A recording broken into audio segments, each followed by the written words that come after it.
অবজারভেন্টস রিডিংসে আপনাদের স্বাগত। গত 11 এপ্রিল থেকে আপনারা শুনছেন রাহুল সাংকৃত্যায়নের প্রবন্ধ গ্রন্থ রামরাজ্য ও মার্ক্সবাদ এর ধারাবাহিক পাঠ। এই পর্যায়ে আজ শুনবেন এই প্রবন্ধ গ্রন্থের দ্বিতীয় প্রবন্ধ শেঠ বণিকদের সমর্থনে। এটি পাঠ করছেন বৈকল্পিকের সম্পাদক সুমিত কান্তি ঘোষ। শুরু হচ্ছে রাহুল সাংকৃত্যায়নের প্রবন্ধ গ্রন্থ রামরাজ্য ও মার্ক্সবাদ। আজ দ্বিতীয় পর্ব।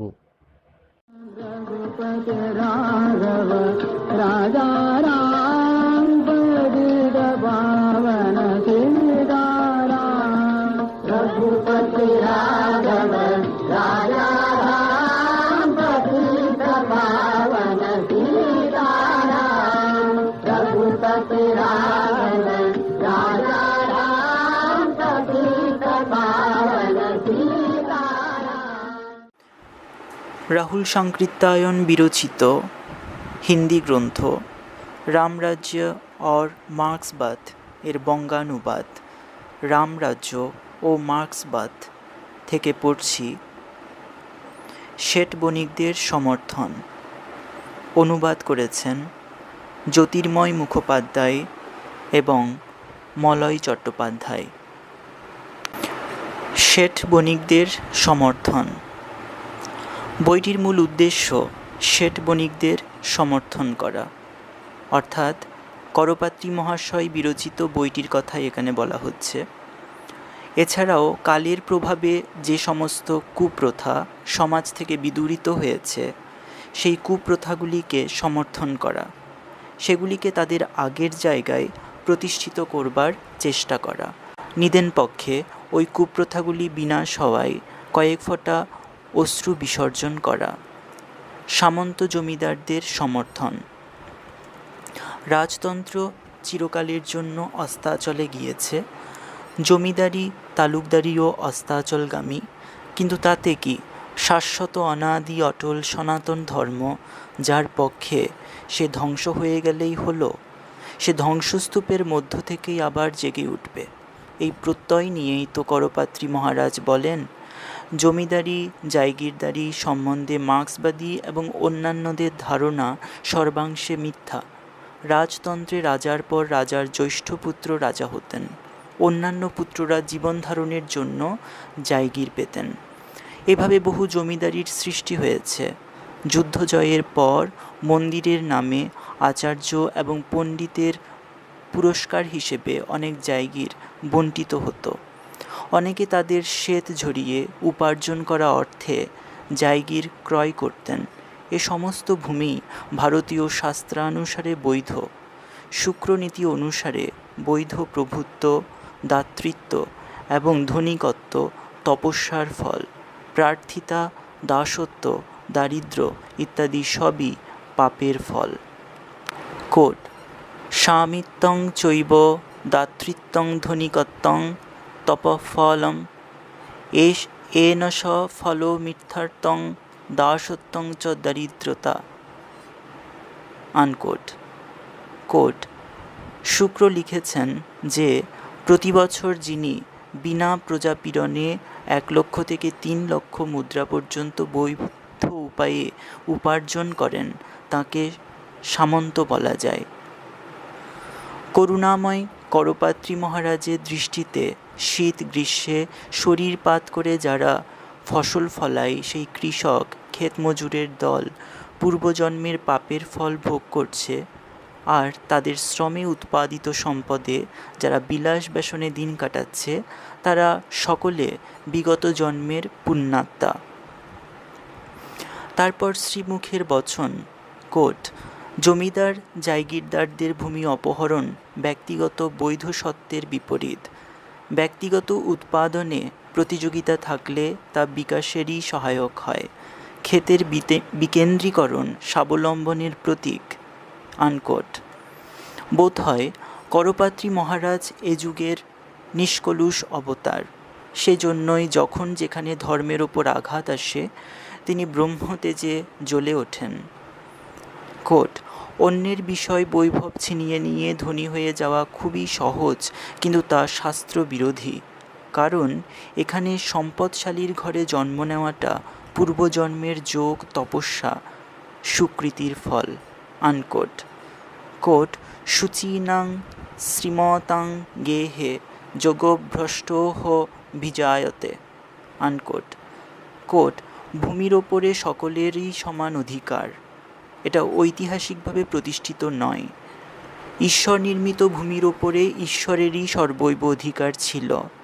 দানবরাজ বলির পত্নী বিদ্যাবলী বামনাবতার ভগবানকে বলেছিল যে ঈশ্বর তার ক্রীড়াঙ্গন হিসেবে বিশ্বকে সৃষ্টি করেছে, কিন্তু স্বার্থ বুদ্ধিসম্পন্ন মানুষেরা একে নিজের সম্পত্তি বলে মনে করতে শুরু করেছে। ঈশ্বরের উত্তরাধিকারী হলেন ব্রহ্মা, চন্দ্র ও মনু ইত্যাদি।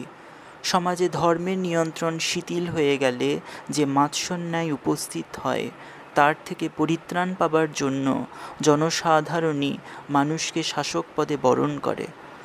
তারপর থেকে বিভিন্ন ব্যক্তি বিভিন্ন ভূমিখণ্ডের মালিক হতে থাকে। সে সমস্ত বস্তু প্রকৃতি বা ঈশ্বর কর্তৃক সৃষ্ট, তার মালিকানা সমগ্র জনগণের, এটা কোনো মতেই মানা যায় না। একজন স্ত্রীর জন্ম প্রকৃতি থেকেই, তথাপি তার উপর মাতা পিতারই স্বাভাবিক সত্ত্ব থাকে। ভূমির ওপরে বিচরণ করে এমন সমস্ত প্রাণীরই জীবনধারণের, চলাফেরার, শ্বাস প্রশ্বাস নেবার এবং অবসর নিয়ে বিশ্রাম নেবার অধিকার সর্বকালেই ছিল এবং আজও আছে। ভূমিপতিরা সীমিতভাবেও তাদের ভূমি থেকে অন্যদের কিছু কিছু ভূমিদান করেছেন। এ থেকেই ভূমিকর প্রদান করার প্রথা প্রচলিত হয়েছে, কিন্তু এ সমস্ত ব্যবস্থায় একদিন হঠাৎ করে আবির্ভূত হয়নি। ব্যক্তিগত সম্পত্তি থেকেই কৃষির উচ্চস্তরের বিকাশ সম্ভব হয়েছিল এবং এ প্রথা বজায় রেখে ব্যক্তিগত ভূমি অপহরণ না করে আগামী দিনেও কৃষিতে আরও অনেক উচ্চতম প্রগতি আসা সম্ভব। আনকোট। করপাত্রী মহারাজ একটু বিলম্ব করে ফেলেছেন। তার এই ঐশ্বরিক জ্ঞানের পরিচয় আরও কিছুকাল আগে দিলে দেশীয় রাজ্যগুলি বিলোপ হতো না, আর জমিদারি প্রথারও উচ্ছেদ ঘটত না। ব্যক্তিগত সম্পত্তি ঈশ্বরের বিধান। করপাত্রী মহারাজ ব্যক্তিগত সম্পত্তি এবং ঈশ্বর বিশ্বাস, এই দুটি বিষয়কে পরস্পরের পরিপূরক মনে করেন। বোধহয় সেজন্যই ব্যক্তিগত সম্পত্তির পক্ষেই তার সর্বশক্তি নিয়োগ করেছেন। শারীরিক বা মানসিক শ্রমে অর্জিত ব্যক্তিগত সম্পত্তির বিরোধিতা কোনো কমিউনিস্টরাই করে না। তবে সম্পত্তি থেকে আরও সম্পত্তি বৃদ্ধি করা, সমস্ত উৎপাদন প্রক্রিয়াকেই ব্যক্তিগত সম্পত্তিতে পরিণত করা, কিংবা যা ঘটছে তা সবই ঈশ্বরের ইচ্ছা বলে জনসাধারণের ওপর চলে আসা দীর্ঘদিনের শোষণ ব্যবস্থাকে বজায় রাখার চেষ্টা হলে কৃষক শ্রমিকেরাও সেই ব্যবস্থাকে ছুলে ফেলে দেওয়ার মধ্যেই নিজেদের কল্যাণ মনে করবে। মিথ্যাকে আত্মস্থ করবার সবচেয়ে বেশি শক্তি আছে ধর্মের মধ্যে, এটা কারো অজানা নেই। সেজন্যই ধনিক বণিকদের দল করপাত্রী মহারাজের নব বাইবেল থেকে যদি তাদের উদ্দেশ্য সিদ্ধির উপায় খুঁজে পায়, তাতে অবাক হবার কিছু নেই। উদাহরণস্বরূপ, কোট মার্কসের মতে পরস্য অপহরণ ন্যায়। আনকোট। মার্কস ঈশ্বরের নামে সৃষ্ট পরস্যের অধিকারী কেবল শোষকের দল, একথা স্বীকার করেন না। বস্তুর অধিকার তারই সর্বাগ্রে যে এর উৎপাদন করে। তস্করের কাছ থেকে উদ্ধার করে কোনো বস্তু প্রকৃত অধিকারীর কাছে ফিরিয়ে দেওয়াটা কোনো অনুচিত কাজ নয়। তবু করপাত্রী মহারাজ বাহু আন্দোলিত করে বলছেন, কোট ব্যক্তিগত সম্পত্তির সিদ্ধান্তকে শোষণের সিদ্ধান্ত বলা অনুচিত। বহুজন হিতায় বহুজন সুধায়, বহুজন হিতের জন্য, বহুজনের সুখের জন্য বহুমতের সিদ্ধান্ত, সে তো এক অসম্ভব ব্যাপার। আনকোট। আবার কোট বিস্তৃত মন্বন্তর, যুগ, কল্প ইত্যাদি মহাকালের পরিপ্রেক্ষিতে 500 কি 1000 বছরের কোনো বিশেষ মহত্ব নেই। অতএব কিছু ব্যক্তি অথবা কিছু সভা সম্মেলনে গৃহীত প্রস্তাবের ভিত্তিতে শাস্ত্রীয় সিদ্ধান্তগুলিকে বাতিল করা চলে না। ইতিহাসের ভিত্তিতেও কোনো সিদ্ধান্ত নির্ণীত হতে পারে না। যখন শাস্ত্রীয় যুক্তি দ্বারা দায়, বিজয়, ক্রয় ইত্যাদি মাধ্যমে প্রাপ্ত ভূ সম্পত্তির ওপরে ব্যক্তিগত অধিকার বৈধ বলে স্বীকৃত, তখন কিছু লোকের আপত্তিতে কিংবা প্রস্তাবে এই ব্যবস্থার রদবদল কিভাবে সম্ভব? আনকোট। মহারাজের যুক্তির দৃঢ়তা দেখে আশ্চর্য হতে হয়। তবে অসুবিধা এই যে উক্ত ব্যবস্থার সমর্থন যদি কোটি কোটি বছর আগে লুপ্ত হওয়া ঋষি মহর্ষিরা করেও থাকেন, আজকের জনতা কিন্তু ওই সমস্ত যুক্তিকে প্রলাপোক্তি বলেই মনে করবে। আবার দেখা যাক শোষক শ্রেণী এবং তাদের ব্যক্তিগত সম্পত্তি সম্পর্কে মহারাজ করপাত্রীর কি মতামত। কোট, যেহেতু ধনীদের কোনো কিছুরই অভাব নেই, অতএব অন্যের বস্তু অপহরণেরও তাদের প্রয়োজন নেই। যেমন অনেক দরিদ্র ব্যক্তি সদাচারী হয়, তেমন ধনীদের মধ্যেও বহু সদাচারী আছেন। সেজন্যই ধনবান বলবান মাত্রই শোষক, এরকম সিদ্ধান্ত ভ্রান্ত। কোটিপতির চেয়ে অর্বুদপতি প্রবল, তাহলে অর্বুদপতি শোষক আর কোটিপতি শোষিত বলে ধরে নিতে হয়। এভাবে কোটিপতি শোষক এবং লক্ষপতি শোষিত, লক্ষপতি অপেক্ষা সহস্রপতি শোষিত, আবার তার দ্বারা শতপতি শোষিত, এভাবে চলতে থাকলে তো 1 টাকার মালিকের সঙ্গে 1 কপর্দকের মালিকেরও শোষক শোষিতের সম্পর্ক ধরে নিতে হবে। আনকোট। যদিও প্রাচীন মীমাংসাকার জৈমিনী ধ্যান ধারণায়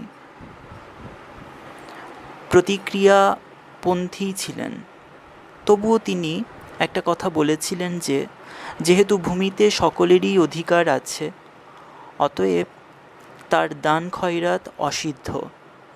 কিন্তু করপাত্রী মহারাজ এসব অস্বস্তিকর সিদ্ধান্তে কিছু চুনকাম করে নিতে উদ্যোগী হয়েছেন। কোট, ন ভূমির দেয়া শ্বেত সাবর্ণ প্রত্যবিশিষ্টাৎ, অর্থাৎ কোট, রাজপথ, চত্বর, দেবালয়াদি স্থান সহ অখণ্ড ভূমির দান সঙ্গত নয়, কারণ তা সর্বসাধারণের। এখানে কিছু পণ্ডিত ব্যক্তি এই কটি কথার ওপর ভিত্তি করে সিদ্ধান্ত নিয়ে ফেললেন যে জমি সমাজের কোনো ব্যক্তির নয়, অতএব তার দানও সিদ্ধ নয়। কিন্তু পূর্বাপর বিচার করলে দেখা যাবে এটা ভুল সিদ্ধান্ত। আনকোট। সন্ত বিনোবা পদযাত্রা করে গ্রামে গ্রামে এই বার্তাই পৌঁছে দিচ্ছেন যে ভূমি সকলের। নিজেদের মিথ্যা সত্য ত্যাগ করে ভূদান করো। জমি একক ব্যক্তি সত্তার কবল থেকে উদ্ধার পেয়ে সামুদায়িক রূপ গ্রহণ করুক। কিন্তু বিনোবাজিকে সন্ত স্বীকার করতে করপাত্রী মহারাজের বয়ে গেছে। বিশেষত এই বিষয়ে তিনি যখন প্রাচীন জৈমিনীর সঙ্গেই একহাত লড়ে যাবার জন্য তৈরি। কোটিপতির অর্বুদপতি হওয়া পূর্বজন্মের কর্মফল, আর পূর্বজন্মের পুণ্যফলেই তাদের এমন ক্ষুরোদার বুদ্ধি জন্মায় যে মুদ্রাকাণ্ড 50-এর দশকের ভারতে সংগঠিত আর্থিক কেলেঙ্কারি, যার প্রধান ভূমিকায় ছিলেন শিল্পপতি হরিদাস মুন্দ্রা ব্র্যাকেট শেষ, অথবা ওই জাতীয় অন্যান্য ঘটনা ঘটাতে পারে। এজন্যই বোধহয় মহারাজ নিবেদন করেছেন, কোট, ধৈর্য ধরে কোটিপতি, অর্বুদপতি, সর্বভূমিপতি হবার আকাঙ্ক্ষা পোষণ করা এবং সেই মতো চেষ্টা করা এবং সাফল্য লাভ করার মধ্যে কারো আপত্তি থাকার কোনো কারণ নেই। আনকোট। মহারাজ অবশ্য বর্তমান সমাজের আইনের পথকে বৈধ পথ হিসেবে মানতে নারাজ। তার কাছে বৈধ পথ হচ্ছে একমাত্র সেটাই যা স্মৃতি ও শ্রুতিতে বর্ণিত আছে।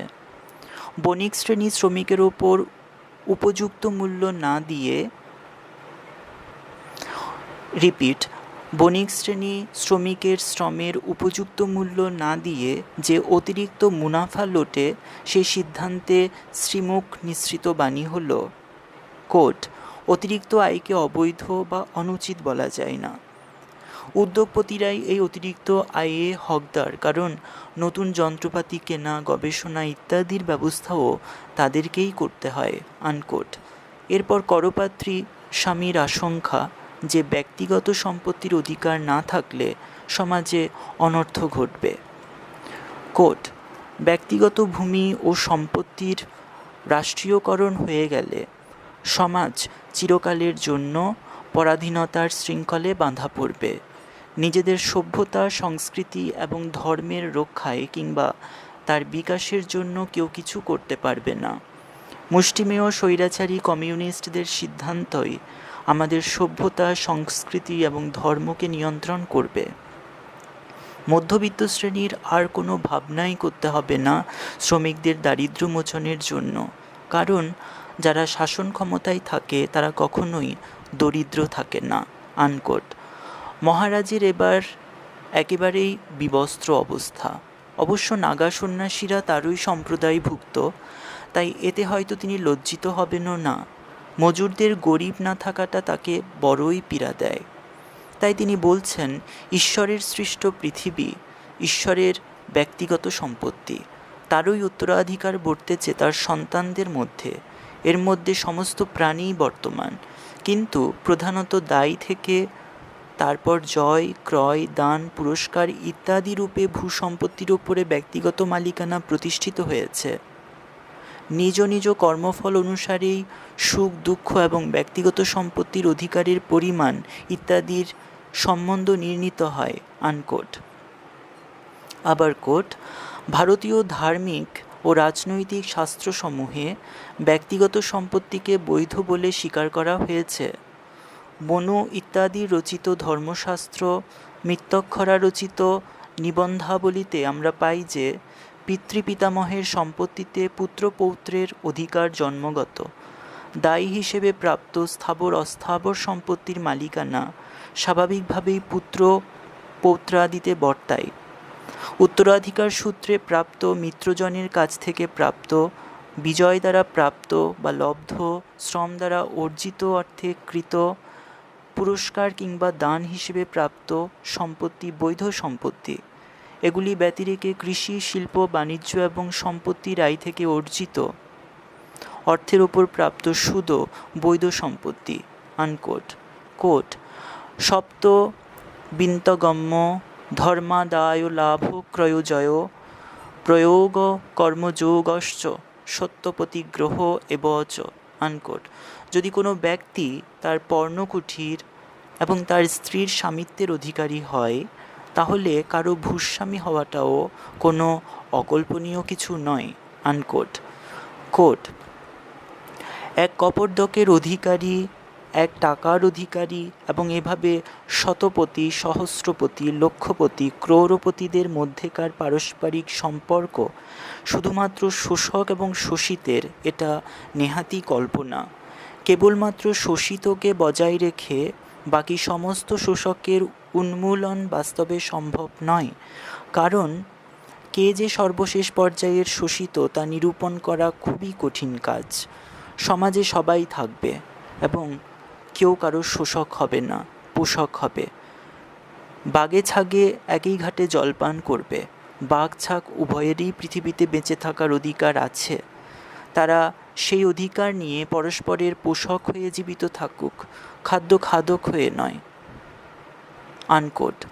পুঁজিপতি, কোটিপতি, ধনিক বণিকদের স্বার্থে মহারাজ কতদূর যেতে প্রস্তুত? মহারাজের উপযুক্ত বাণীর পর শেঠ বণিকেরা যে তাকে মাথায় করে রাখবে তাতে আর আশ্চর্যের কি আছে?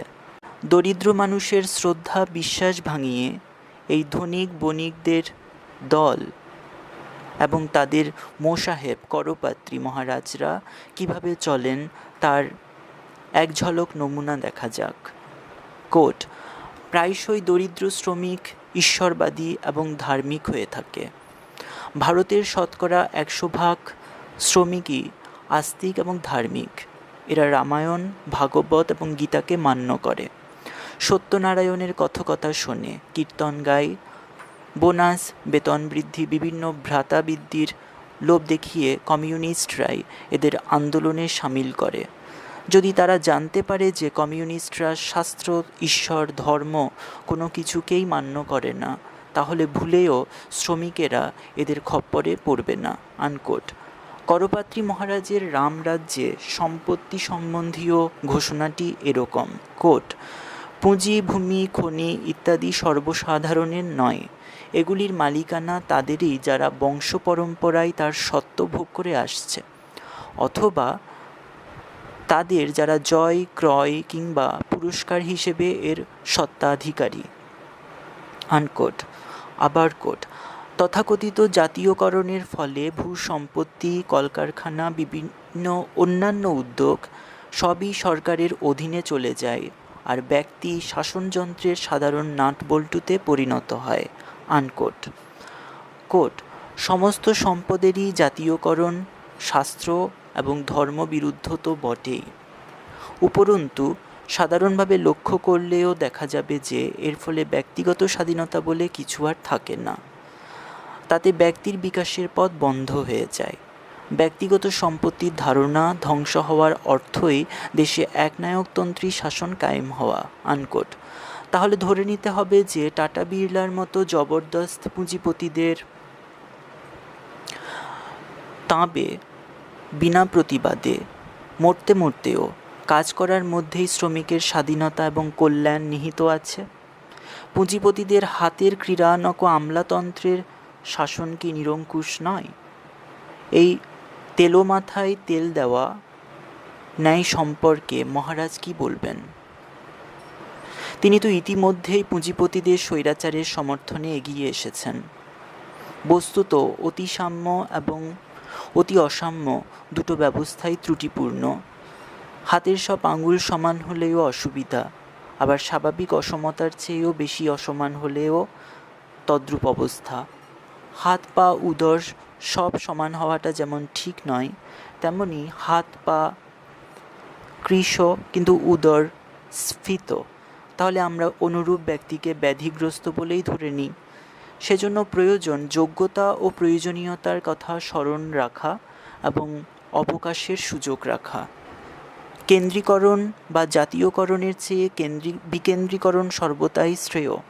এর ফলে সর্বপ্রথমে সম্পত্তি সম্পর্কে পরম্পরাগত ঐশ্বরিক বিধানের মর্যাদা রক্ষিত হয়। সপ্ত বিত্তাগমা ধর্মা অনুসারে দায়, জয়, ক্রয় এবং পুরস্কারে প্রাপ্ত সম্পত্তির বৈধতা নিশ্চিত হয়।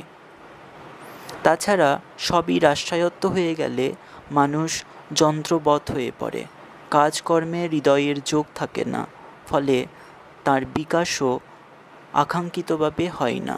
আনকোট। মজুরদের জন্য এক কণা এবং শেঠ বণিকদের জন্য মন, করপাত্রী মহারাজের বিতরণ ব্যবস্থায় এই হলো সিদ্ধান্ত। এর জন্য তিনি জোর সওয়াল করেছেন তাঁর গ্রন্থে। তার জন্য হাতি এবং পিঁপড়ের খাদ্যের পরিমাণের তুলনা বেশ কয়েক দফা আমাদের শুনিয়েছেন।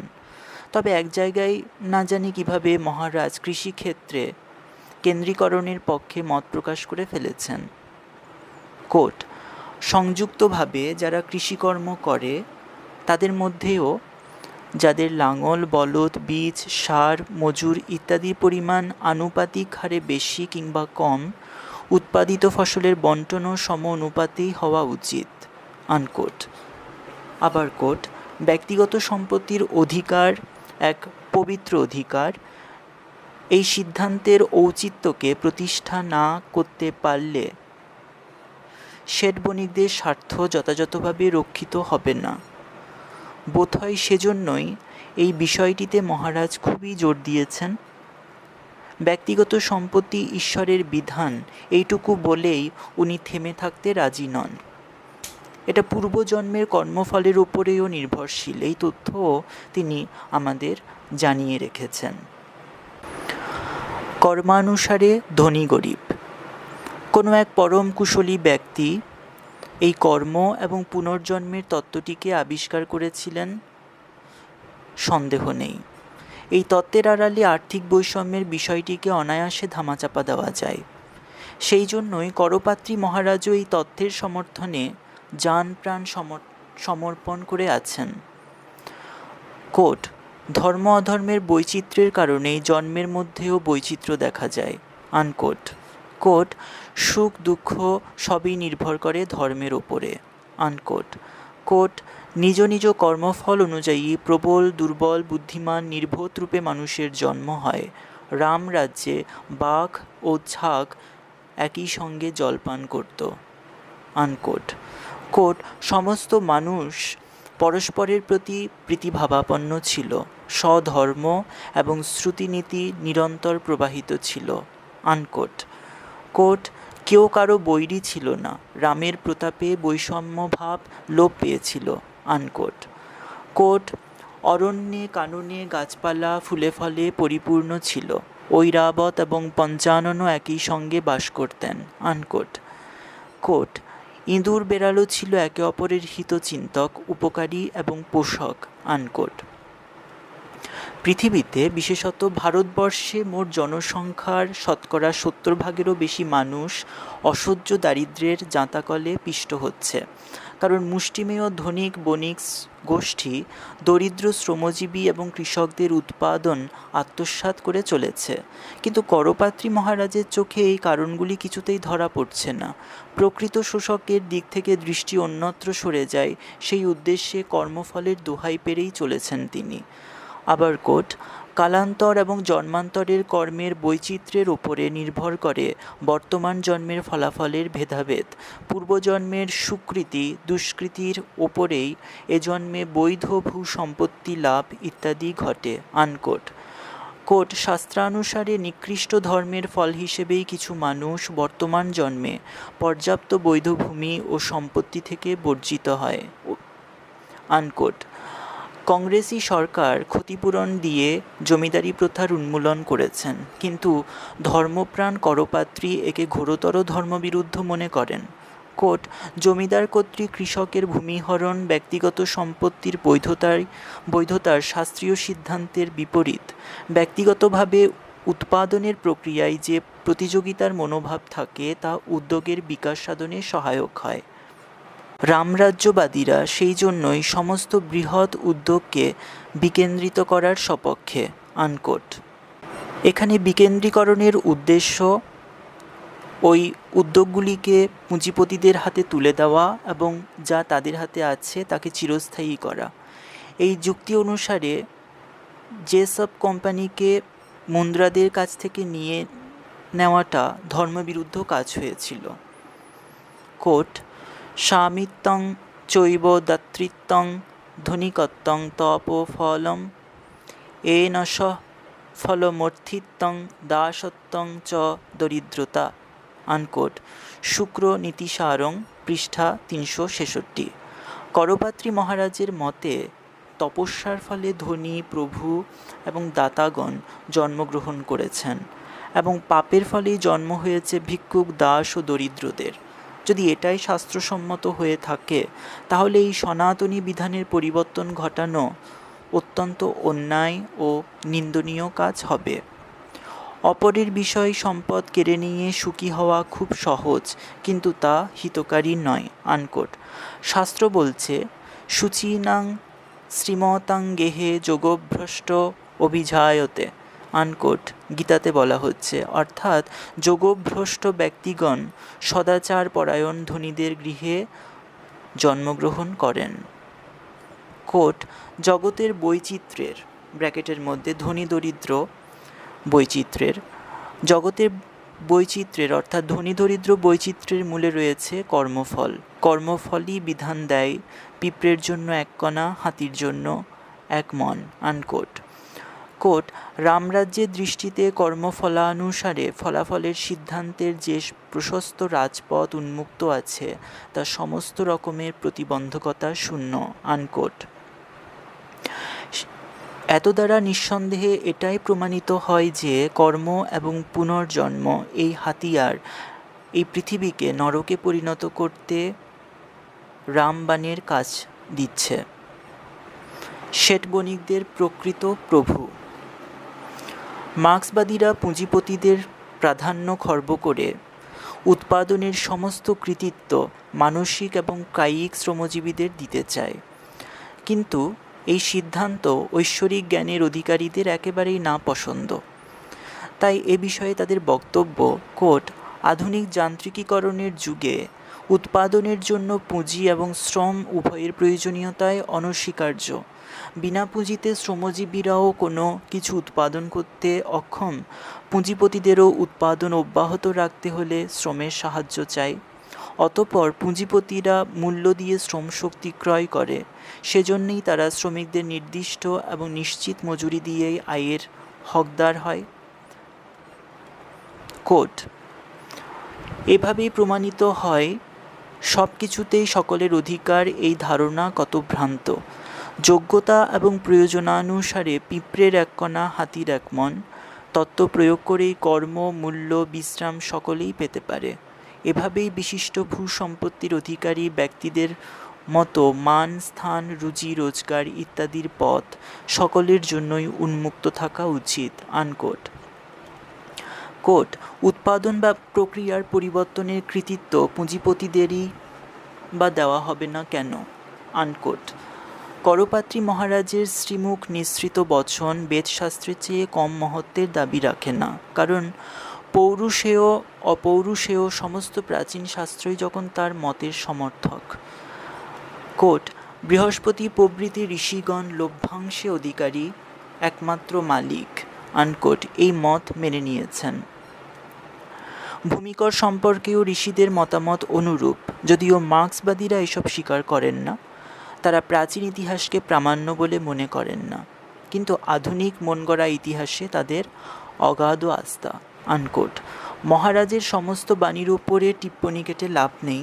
এখানে একদিকে স্বার্থান্ধ রক্তচোষা জোঁকের দল এবং তাদের অনুচরেরা, যারা মানুষকে সদাই সত্যবচন শুনিয়ে ঘুম পাড়িয়ে রাখতে চায়, যাতে তারের প্রভুরা অবাধে বিচরণ করতে পারে, আর অন্যদিকে বুদ্ধিজীবী, শ্রমজীবী, শোষিত মানুষের দল, যারা প্রভুদের শোষণের নগ্ন রূপকে চিনে নিতে কখনো কোনো ক্রমেই ভুল করে না।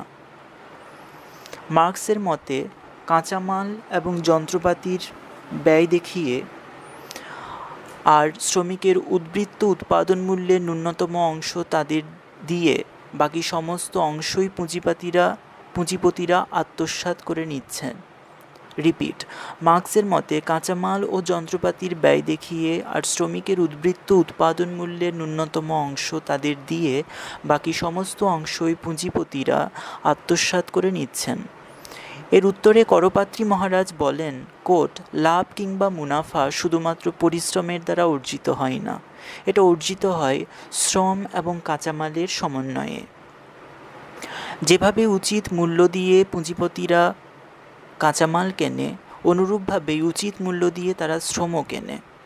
এই দুই বস্তু ক্রয়ে পুঁজিপতিকে যে পরিমাণ অর্থ বিনিয়োগ করতে হয়েছে, তার চেয়ে বেশি পরিমাণ অর্থ উৎপাদিত পণ্য বিক্রয় করে তাকে পেতেই হবে। এই বেশি পরিমাণ অর্থই মুনাফারূপে পুঁজিপতির কাছে আসে এবং তাতে তারই বৈধ অধিকার। কাঁচামালের মূল্য বাদ দিয়ে বাকি সবটাই শ্রমের মূল্য, একথা বলাটা একেবারেই ভুল। মজুরি কিংবা বেতন সম্বন্ধে শাস্ত্রীয় সিদ্ধান্ত এই যে প্রভু আর ভৃত্য পরস্পরের সম্মতিক্রমে যে পারিশ্রমিক ধার্য করবে সেটাই ন্যায্য মজুরি বা বেতন। আনকোট। কোট, ভৃত্তায় বেতনং দদ্যাৎ কর্মস্বামী যথাকৃতম আদৌ মধ্যবসানে কর্মলোষদ বিনিশ্চিতম। আনকোট, নারদ স্মৃতি থেকে নেওয়া। কোট, যদি সমস্ত মুনাফাই শ্রমিকের প্রাপ্য হয়, তাতে পুঁজিপতিদের কোনো অংশই না থাকে, তাহলে পুঁজিপতিরা নিশ্চয়ই উন্মাদ নয় যে তারা ঘরের খেয়ে বনের মোষ তাড়াতে যাবে। কেন তারা গাঁটের কড়ি খরচ করে উদ্যোগ স্থাপন করে ঝুঁকি নিতে যাবে? এর চেয়ে বরং তারা নিজেদের পুঁজি ভেঙেই বসে বসে খাবে এবং দূর থেকে মজা দেখবে যে কিভাবে বিনা পুঁজিতে শ্রমিকেরা শুধু মাত্র শ্রমের সাহায্যে উৎপাদন ও উপার্জন অব্যাহত রাখে। আনকোট। কোট, পুঁজিপতিরা যেমন দাম দিয়ে মেশিনপত্র কেনে, কারখানার ইমারত তৈরি করে, কাঁচামাল সংগ্রহ করে, শ্রমিকের শ্রম ও সংগৃহীত হয় সেভাবে। অতএব এই প্রক্রিয়ার ফলে যে মুনাফা অর্জিত হয় তাতে ন্যায়ত পুঁজিপতিদেরই অধিকার। আনকোট। কলিযুগে সনাতন ধর্মের উপযুক্ত সিদ্ধান্তসমূহ নিদারুণভাবে অবহেলিত হচ্ছে দেখে মহারাজ যার পর্নায় রুষ্ট।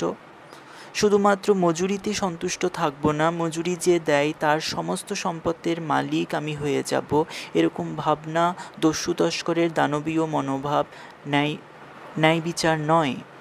একটা হিংস্র নেকড়ে কিংবা কুকুরও এরকম ভাবে না যে তাকে রোজ যিনি আহার যোগান তার ধ্বংস হোক। কোট, যেখানে দেখা যাচ্ছে পুঁজিপতিদের দ্বারা সমাজের এত প্রগতি হয়েছে, এত লাভ হয়েছে, সেই ব্যবস্থার ইতি করে দেওয়া কি মানবতা? আনকোট। হরতাল, ধর্মঘট ইত্যাদি আন্দোলন করে মালিকদের বিব্রত করা একান্তই ঈশ্বরের প্রতি অনজ্ঞা সূচক কাজ। অতএব করপাত্রী মহারাজ শ্রমিকদের একই হুমকি দিয়ে শিক্ষা দিতে চাইছেন।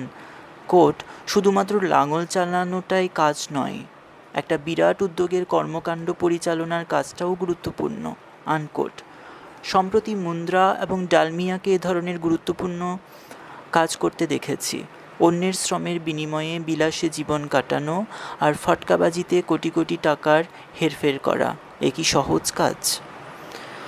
উনি আরও বলেছেন, কোট, যে আপন কর্তব্য পালন করে চলে তাকে শোষক বলা যেতে পারে না।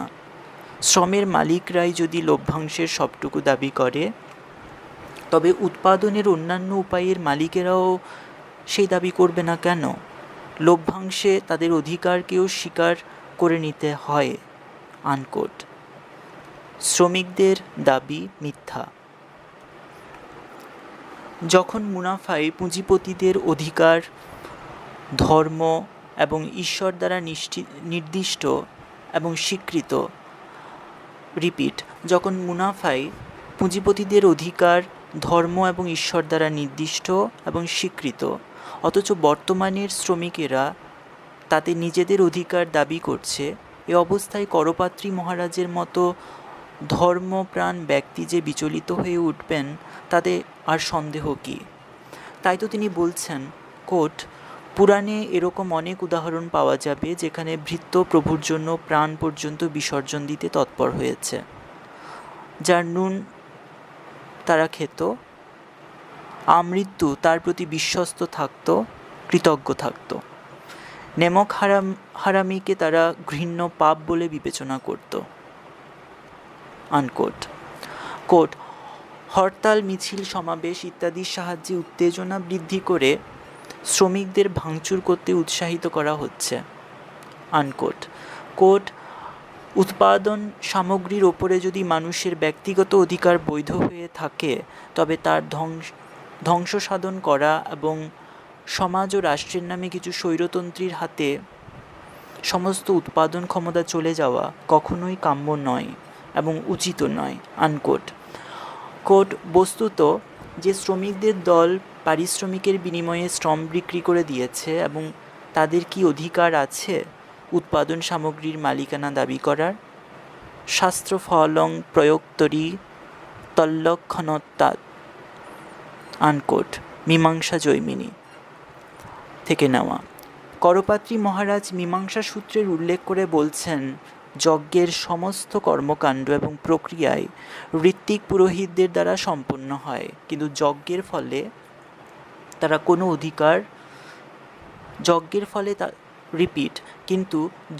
ফলে তাদের কোনো অধিকার থাকে না, কারণ এ কাজের জন্য তাদের দান দক্ষিণা দেওয়া হয়। পুঁজিপতি শ্রমিকদের সম্বন্ধেও এই একই ধারণা প্রযোজ্য। কোট, মুনাফায় অংশীদারদের অংশ থাকতে পারে কিন্তু ভৃত্যদের নয়, কারণ তারা অগ্রিম মজুরি ভোগ করে থাকে। আনকোট। কোট, যে পুঁজিপতি উৎপাদনের প্রক্রিয়ায় উন্নতি ঘটায় সেই তার ফল লাভের অধিকারী, তারই ফল পাওয়া উচিত। তারপর কারোর উন্নতি দেখে অন্য কারোর যদি শিরোপীড়া শুরু হয়, তাকে একমাত্র ঈশ্বর ছাড়া আর কী বা বলা যেতে পারে। আনকোট। শ্রমিকদের ধৃষ্টতাটা একবার দেখুন। কোট, যারা বেকারির জ্বালায় পরিশ্রান্ত হয়ে যে কোনো উপায়ে একটা চাকরি পাবার জন্য মাথা খুঁড়ে মরছিল, চাকরি পাওয়ার পরেই তাদের রূপ বদলে গেল। বসবার জায়গা পেল তো শোবার জায়গা চাই, মালিক পক্ষকে সরিয়ে নিজেরাই মালিক হয়ে বসতে চায়। আনকোট। শ্রমিকের শ্রমের ফল তার মজুরি। পুঁজিপতি এবং শ্রমিকের সমন্বয়। করপাত্রী মহারাজ এ যুগেও বাঘ ও ছাগকে এক ঘাটে জল খাওয়াতে চান। রিপিট, করপাত্রী মহারাজ এ যুগেও বাঘ ও ছাগকে এক ঘাটে জল খাওয়াতে চাইছেন। পিপীলিকাতুল্য শ্রমিকদের জন্য কণামাত্র রেখে তিনি পুঁজিপতিদের জন্য কয়েক মণ বরাদ্দ করছেন। প্রকৃতপক্ষে তার বিচারে সেই খাদ্যের কণামাত্রেরও অভাবে লাখো লাখো শ্রমিকের মৃত্যু হয়। তাহলে মৃত্যুকে বিধির বিধান জেনে মেনে নেওয়া উচিত, কারণ এ তাদের পূর্বজন্মের কর্মফল। বাঘ ও ছাগকে এক ঘাটে জলপান করানোর চেষ্টায় কিন্তু তার কোনো ঘাটতি নেই। তিনি এর উপায়ও বাতলেছেন। ইনভার্টেড কমা, শ্রেণী সংগ্রাম, শ্রেণী বিদ্বেষ প্রভৃতি ছড়িয়ে শ্রেণীকেই ধ্বংস করার চেষ্টা কখনোই আদর্শ হতে পারে না। আনকোট। জানি না শ্রমিক কিংবা অন্য কারোর জন্য মহাভারত থেকে রন্তিদেবের নিম্নোক্ত বচন উদ্ধৃত করেছেন। ন তহং কাময়ে রাজ্যং ন স্বর্গেত না পুনর্ভবম কাময়ে দুঃখ তত্ত্বানাং প্রাণীনাং আর্তিনাশনম। অর্থাৎ, আমি কিন্তু রাজ্য চাই না, স্বর্গ চাই না, পুনর্জন্ম থেকে মুক্তিও চাই না। আমি চাই দুঃখতপ্ত প্রাণীকুলের দুঃখনাশ। শ্রেণী সংঘর্ষের প্রবক্তা মার্ক্সের অনুগামীদের প্রতি তার আহ্বান। ইনভার্টেড কমা, আধ্যাত্মবাদী রামরাজ্য, বস্তুবাদী সমাজবাদ, সাম্যবাদের সঙ্গে কোনো রকমে সমন্বয় হওয়ায় অসম্ভব। আনকোট। কোট, শ্রমিক মালিকের সহাবস্থান হতেই পারে। অতএব মার্ক্সবাদীদের ব্যাখ্যা অনুযায়ী সমাজে সর্বদাই ইঁদুর বেড়ালের ঝগড়ার মতো শ্রেণী সংঘর্ষ লেগেই আছে, একথা মানার কোনো প্রয়োজন নেই। আনকোট। মহারাজ শেঠ পুঁজিপতিদের সমর্থনে যে উদ্গার ছেড়েছেন তার সমস্তই ঐশ্বরিক জগৎ এবং শাস্ত্রবচনের মাধ্যমে এই গ্রন্থে প্রকট করেছেন। তার খুব সামান্য অংশই এখানে দেওয়া গেল। প্রকৃতপক্ষে গ্রন্থটি রচনার উদ্দেশ্যই তাই।